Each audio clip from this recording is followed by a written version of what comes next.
മോദിയുടെ ഏറ്റവും പ്രധാനപ്പെട്ട മാധ്യമ സുഹൃത്തായി അറിയപ്പെടുന്ന അർണബ് ഗോസ്വാമി അദ്ദേഹത്തിൻ്റെ മോദി വിരുദ്ധ പരാമർശങ്ങൾ പല ഘട്ടങ്ങളിലും സജീവമായിക്കൊണ്ടിരിക്കെ കഴിഞ്ഞ ദിവസം അദ്ദേഹം നടത്തിയ ഷെയ്ഖ് ഹസീന പ്രധാനമന്ത്രിയായിരിക്കെ ഇന്ത്യ സന്ദർശനം നടത്തുന്ന വേളയിൽ അദ്ദേഹത്തിന് നേരിട്ട് ബോധ്യപ്പെട്ട ചില കാര്യങ്ങൾ പറയുകയുണ്ടായി. ശ്രീ നരേന്ദ്രമോദി അദ്ദേഹത്തിൻ്റെ മൂന്നാമത്തെ ടേമിലേക്ക് പ്രധാനമന്ത്രിയായി സത്യപ്രതിജ്ഞ ചെയ്തതിനു ശേഷം ഇന്ത്യ സന്ദർശിക്കുന്ന ആദ്യത്തെ വിദേശ പ്രധാനമന്ത്രിയാണ് ഷെയ്ഖ് ഹസീന. അവർ ഇന്ത്യയുമായിട്ടുള്ള സൗഹൃദം കൂടുതൽ ഊട്ടിയുറപ്പിക്കുന്നതിൻ്റെ ഭാഗമായി 2024 ജൂൺ മാസം തന്നെ ഇന്ത്യ സന്ദർശനം നടത്തിയിരുന്നു. ആ സന്ദർശന വേളയിൽ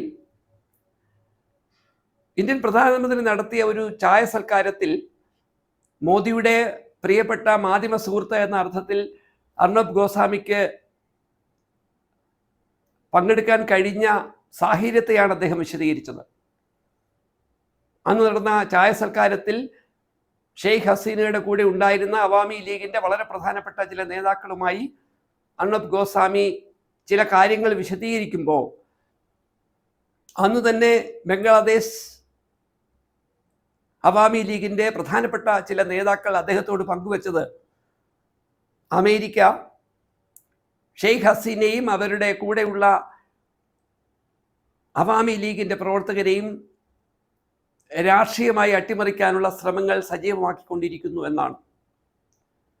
ഇന്ന് അദ്ദേഹം ആ വിഷയം ഊന്നിപ്പറയാനുള്ള കാരണം വെനിസ്വേലയോട് അമേരിക്ക എടുത്ത സമീപനത്തിൽ നിന്നും ഒട്ടും വ്യത്യസ്തമായിരുന്നില്ല ഷെയ്ഖ് ഹസീനയോട് അമേരിക്ക കൈക്കൊണ്ട നിലപാടുകളെന്ന് ഇന്ത്യൻ ഭരണാധിപന്മാരെ ഓർമ്മിപ്പിക്കാനാണ് ആ ശ്രമം അദ്ദേഹം നടത്തിയത്. ബംഗാൾ ഉൾക്കടലിൽ ചൈനയുടെ സ്വാധീനം ചില സംഘർഷങ്ങൾ വർദ്ധിപ്പിക്കുന്നു എന്ന് നമുക്കറിയാം.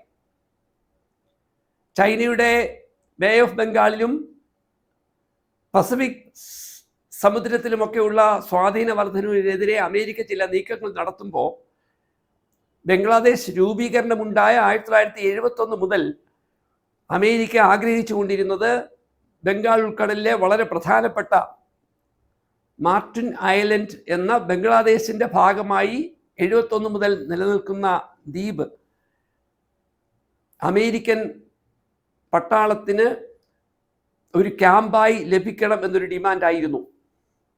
ആ ഡിമാൻഡിനെ ഷെയ്ഖ് ഹസീനയുടെ അച്ഛനും ബംഗ്ലാദേശിൻ്റെ രാഷ്ട്രപിതാവുമായ മുജിബുർ റഹ്മാൻ തള്ളിക്കളഞ്ഞതു തന്നെ അദ്ദേഹത്തിൻ്റെ മരണത്തിനും അദ്ദേഹത്തിൻ്റെ കുടുംബാംഗങ്ങൾക്ക് രാഷ്ട്രീയ വനവാസം ഉണ്ടാകാനും കാരണമായി എന്ന് ചരിത്രം പറയുന്നു. ഷെയ്ഖ് ഹസീനയുടെ സുഹൃത്തുക്കൾ അർണബ് ഗോസ്വാമിയോട് പങ്കുവെച്ച ഉത്കണ്ഠ പിന്നീട് സംഭവിക്കുകയായിരുന്നു നമ്മൾ മനസ്സിലാക്കുന്നു. 2024 ഓഗസ്റ്റ് 5-ാം തീയതി ഷെയ്ഖ് ഹസീനയ്ക്ക് ജീവൻ നിലനിർത്താൻ വേണ്ടി ബംഗ്ലാദേശ് വിട്ട് അഗർത്തയിലെത്തി ഇന്ത്യയിൽ ഇപ്പോൾ ഒരു അഭയാർത്ഥിയായി തുടരാനുള്ള പ്രധാനപ്പെട്ട കാരണം അവിടെ ഉയർന്നു വന്ന ഷെയ്ഖ് ഹസീന വിരുദ്ധ കലാപമാണെന്ന് പറയുമ്പോൾ ആ കലാപത്തിന് വേണ്ട ചുറ്റുപാടുകൾ ഉണ്ടാക്കിക്കൊടുത്തതിൽ അമേരിക്കയ്ക്ക് പ്രത്യേകമായ പങ്കുണ്ട് എന്നാണ് അർണബ് ഗോസ്വാമി അടിവരയിട്ട് പറയുന്നത്. മാർട്ടിൻ ഐലൻഡ് അമേരിക്കയ്ക്ക് കൈമാറാൻ തയ്യാറായാൽ ഷെയ്ഖ് ഹസീന തെരഞ്ഞെടുപ്പിൽ മത്സരിക്കുന്ന സമയത്ത് എല്ലാ പിന്തുണയും ഏകപക്ഷീയമായി കൊടുക്കാൻ അമേരിക്ക തയ്യാറായിരുന്നു എന്ന് അവരെ നേരത്തെ തന്നെ അമേരിക്ക അറിയിച്ചതായി അവരിൽ നിന്നുള്ള ചില വിവരങ്ങളിലൂടെ നമുക്ക് മനസ്സിലാക്കാൻ കഴിയും. നോക്കൂ, നേപ്പാളിൽ ഇത് തന്നെയാണ് സംഭവിച്ചതെന്ന് അർണബ് ഗോസ്വാമി പറയുന്നു. നേപ്പാളിലെ ജൻസി പ്രക്ഷോഭത്തിന് ചുക്കാൻ പിടിച്ചത് നാട്ടിലെ ചെറുപ്പക്കാരാകുമ്പോൾ എന്നാൽ ആ ചെറുപ്പക്കാർ മുഴുവൻ രാഷ്ട്രീയ പ്രവർത്തകർക്കെതിരെയും കലാപാഹ്വാനം നടത്തുമ്പോൾ നേപ്പാളിനെ കത്തിക്കൂ എന്ന് ആഹ്വാനം ചെയ്തുകൊണ്ടുള്ള മുദ്രാവാക്യങ്ങൾ ഉയർത്തുമ്പോൾ ആ മുദ്രാവാക്യങ്ങൾ ഉണ്ടാക്കി അത്തരം പ്രക്ഷോഭകാരികളെ കൂടുതൽ അക്രമോത്സുകമാക്കുവാൻ അമേരിക്ക പ്രത്യേകം താല്പര്യമെടുത്തുവെന്നും അവർ മുന്നോട്ട് വെക്കുന്ന ഡിസ്കാർഡ് എന്ന പ്ലാറ്റ്ഫോം അതിനു വേണ്ട സൗകര്യങ്ങൾ ചെയ്തിട്ടുണ്ട് എന്നും അർണബ് ഗോസ്വാമി പറയുമ്പോൾ അമേരിക്കയുമായി ഏറെ സൗഹൃദത്തിലുള്ള ഇന്ത്യൻ പ്രധാനമന്ത്രി ഉൾപ്പെടുന്ന ആളുകൾ, ഇന്ത്യയും ബ്രസീലും ഒക്കെ വലിയ രാജ്യങ്ങളാണ്. ഇവിടെ അമേരിക്ക അത്തരത്തിലൊരു ഇടപെടൽ നടത്തില്ല എങ്കിൽ പോലും നമ്മുടെ അയൽ രാജ്യങ്ങളിൽ, ബംഗ്ലാദേശിലും നേപ്പാളിലും മാത്രമല്ല, പാകിസ്ഥാനിൽ പോലും ഒരു വലിയ അട്ടിമറി ഉണ്ടാക്കുന്നതിൽ, ഇമ്രാൻഖാനെ പുറത്താക്കുന്നതിൽ നിർണായകമായ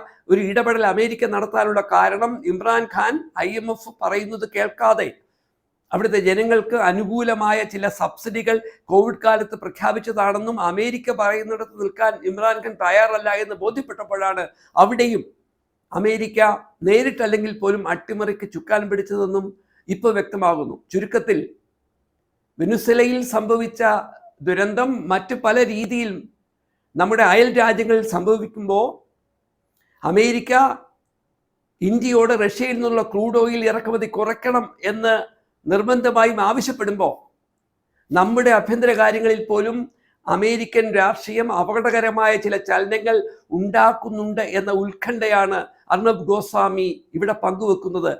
ആ പങ്കുവെക്കലിൽ അർണബ് ഗോസ്വാമി മോദിയിൽ നിന്ന് കയ്യടി കൂടുതൽ വാങ്ങിയെടുക്കാനുള്ള ശ്രമത്തിന്റെ ഭാഗമാണോ, അതോ ശ്രീ നരേന്ദ്രമോദിയെ തിരുത്താനുള്ള ശ്രമം ആണോ എന്ന് നോക്കിയിരുന്ന് കാണാം.